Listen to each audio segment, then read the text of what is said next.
Okay, I hope I'm shaking some brains up and really opening your eyes. That's the whole purpose of my videos, is to really kind of open you up to what you're seeing. Just think, if I was to go higher, I'd be able to see this boat sitting in the water. But because of the angle that I'm at, I'm not going to be able to see it. Now, I use all I can with the conversion setup that I got. It ain't much. It's kind of a cheap little conversion setup. But what I use on this is the denoise and enhancement, and also the brightness, the contrast, and the saturation. I don't mess with the hue, and I slow these videos down and I speed them up. Most of them are done at 50% or 0.50 slow motion, and then they're done twice for the speed, 2 times. So I'm not really doing a whole lot with them, but you know what I'm able to do with the conversion is be able to show you a little bit more and a little clearer picture, and that's why I changing this. Now, as I'm zooming in, look at the sky, look at the clouds. You know, this is what I'm talking about. This is a sandwich, and the sky and the clouds appear to meet, but you know, when I zoom out, it's not quite as much. Now, later on in the video, I'll be able to show you this a little bit better. But you know, as I zoom into this boat, I'm gonna see it where it looks like it's sunk, but it ain't sunk. It appears like it's just right off the shoreline, but this is because of the angle that I'm at. At my right angular resolution, the waves that are in front of the boat is blocking out the shoreline. So it's only due to the fact that of my height of my camera and the angle that I'm shooting. It's like a razor blade. So we look at this buoy, and you can obviously see this buoy bouncing up and down, and the waves lapping up over it. So we can tell right there that there's swells. There's swells out there, and that's what's causing this buoy to go up and down, and then it gets blocked out by the waves. Well, that's the same way with the shoreline here. Okay, I can't see the shoreline because I'm not up high enough. But this is a flat plane. I'm on a flat, level plane, and everywhere we look, we see a flat, level plane. But they tell you you live on a ball, and they tell you, well, it only looks flat because, you know, you're only taking a little slice of the pie. But how come it is when we go up higher, it still looks flat, and we go up higher and it still looks flat? We look out the window of an airplane and it's straight out the window. You don't have to look down. So where does it become a ball? Where does it become a globe? There's no curvature here. Also, you got to take into consideration the zoom power of this camera and how far out I'm zoomed.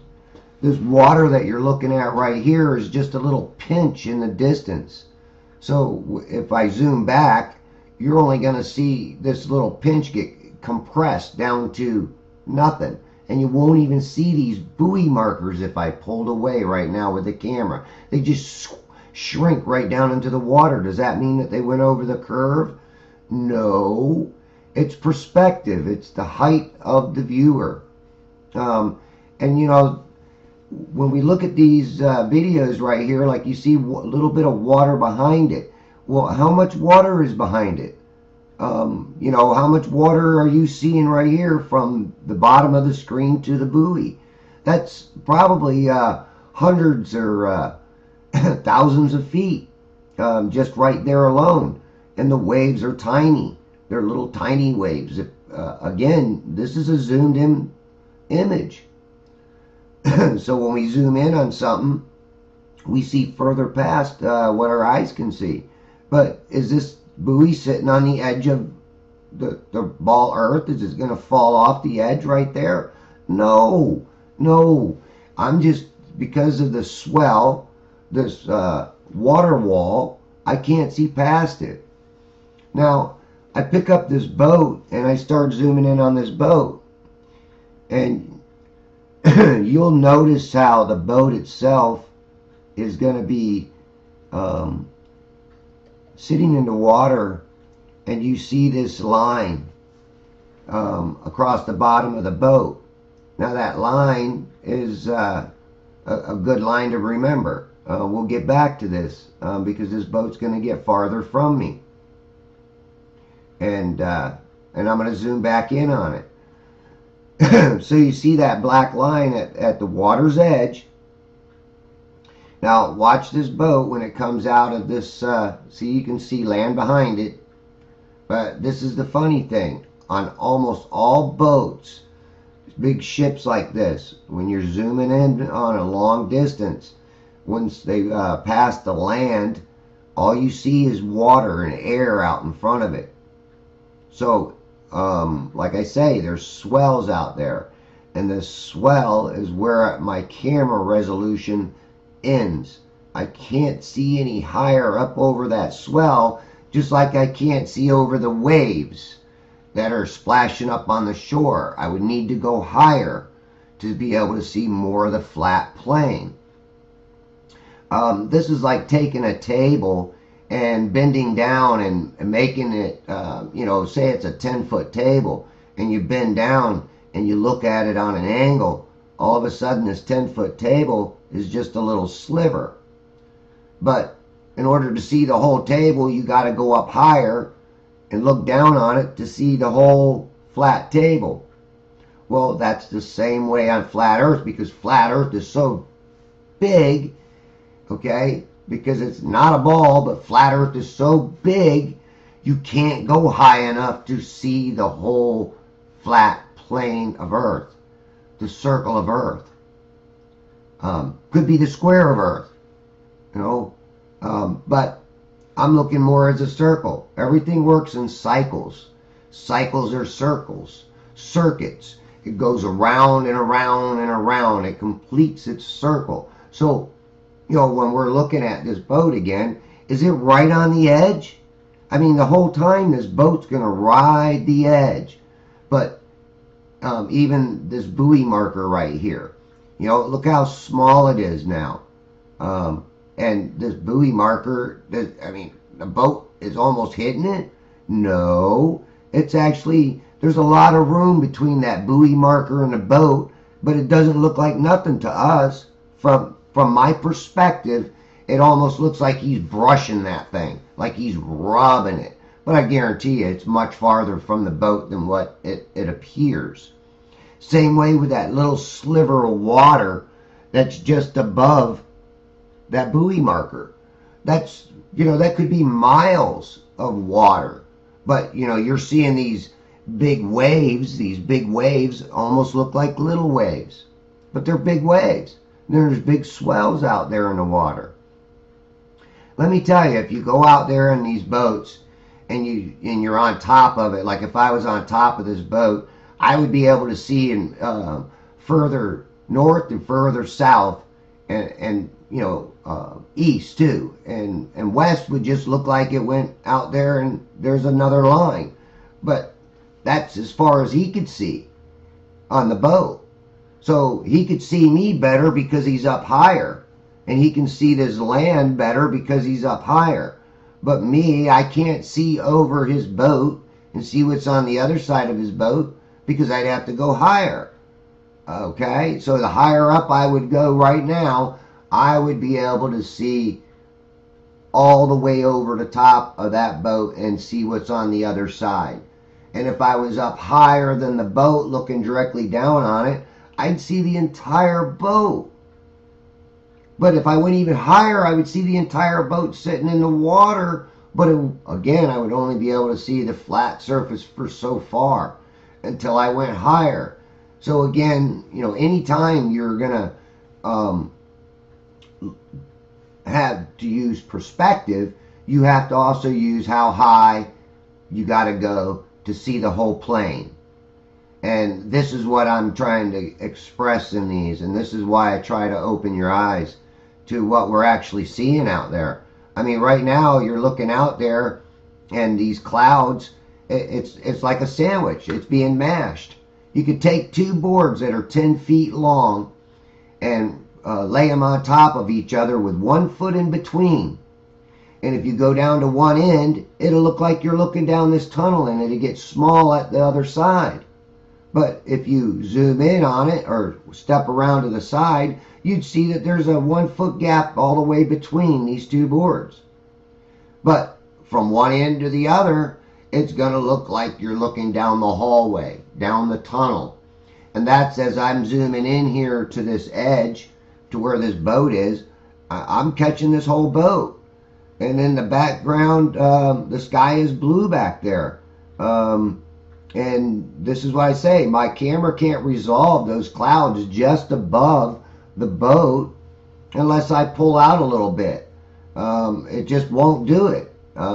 So the sky will kind of just look grayish behind this boat. But this boat is not riding this edge the whole way.